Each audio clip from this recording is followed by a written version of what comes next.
Mario Bros 2 is kind of like the Marmite of the Mario Bros series. Some people like it whilst others loathe it completely. And whilst Japanese gamers got a Mario Bros 2 sequel that was more of the same but with a severe difficulty spike, we got something totally different. Now, whichever way you slice it, Mario Bros 2 was at the very least different and varied enough to give players quite a different experience that they probably weren't used to.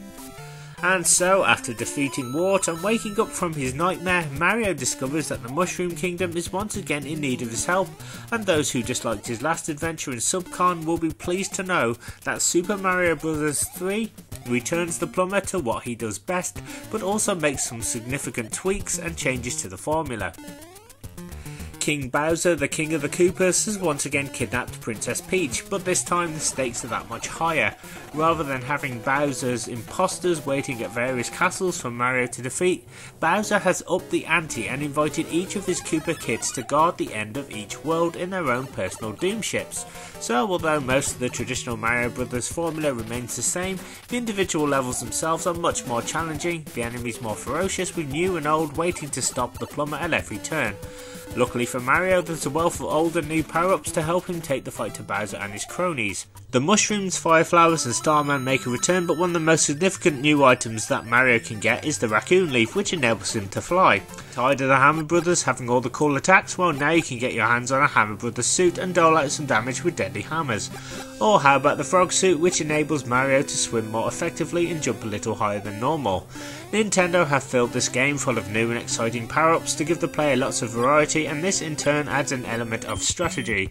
You see, where the first Mario Brothers was simply a case of go from A to B, this third installment in the series is so much bigger than that game. I mean, there's 8 friggin' worlds, but this time there are quite a few levels per world, and each one is displayed on an interactive map screen where before each level and during each world you can move the plumber around, provided you have completed certain levels. Mario this time can also collect power-ups and store them, so if you're struggling with a certain stage, just tap B and choose which power-up you want to use on that stage. Power-ups are now given to you in toad houses, card flip games for mini boss battles, and are stored away for you ready to use.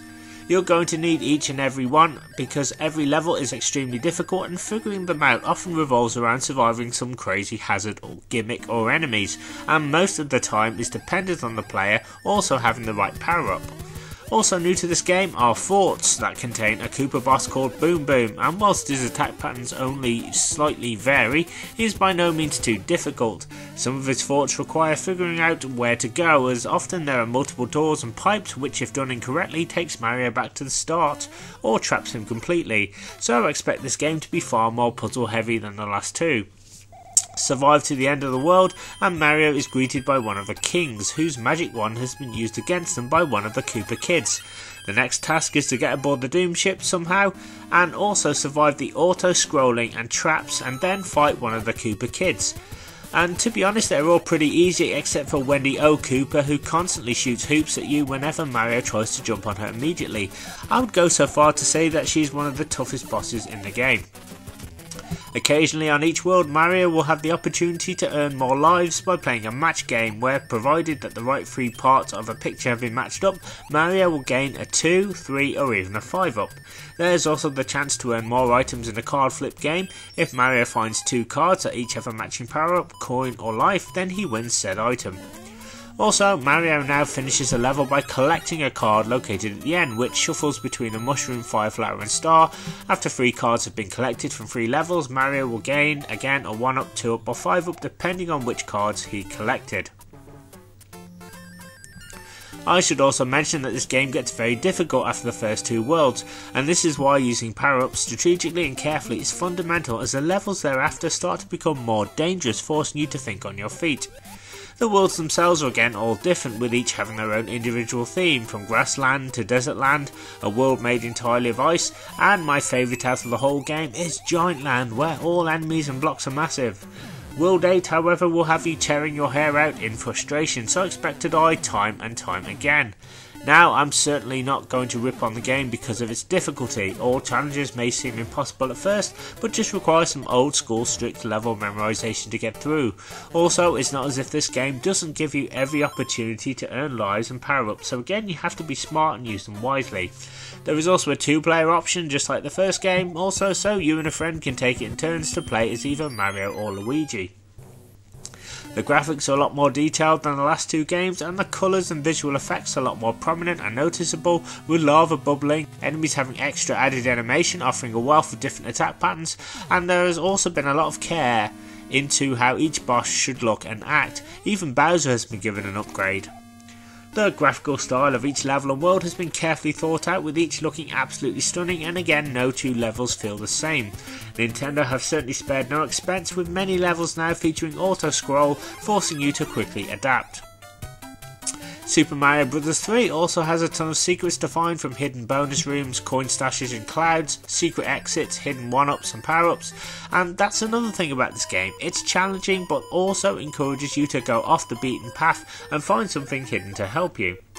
The music and sound effects are also a significant highlight, and many levels feature many upbeat and down-tempo songs appropriate to each one. I mean, my personal favourite has to be the Doom Ship music, letting you know right away that you're in for a tough battle. I also like the fact that some familiar tunes from the first Mario Bros. Has been included, such as the Underground and Bowser's Castle themes. There are a few little niggles which can make this game seem a little frustrating, such as if you enter a Doom Ship level or mini boss battle with the Hammer Brothers and you lose, then they both move across the map and you have to try and get to them again from a different point.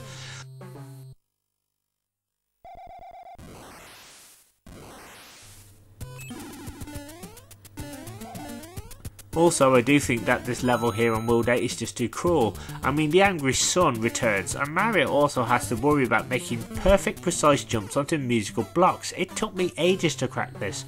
However, again, it's all about earning as many lives as you can and utilising your power-ups wisely. Finally, this game doesn't allow you to save your progress on the NES, so I would highly recommend playing this on Mario All-Stars on the SNES or SNES Classic Mini, because at the very least you'll be able to save your progress, switch off your console and take a break. And so to wrap up, Super Mario Bros. 3 is a beast of a game that deserves every bit of praise and hype that it got. With 8 massive worlds, tons of varied levels, cool new power-ups and secrets to find, there's plenty here to keep you glued to your NES. Thank you so much for watching my review. If you have enjoyed it and like what you see, then go ahead and smash that like button and subscribe, as you will really be helping my channel to grow, and you yourself will be instantly notified when I upload my next review. Take care, and I will see you next time.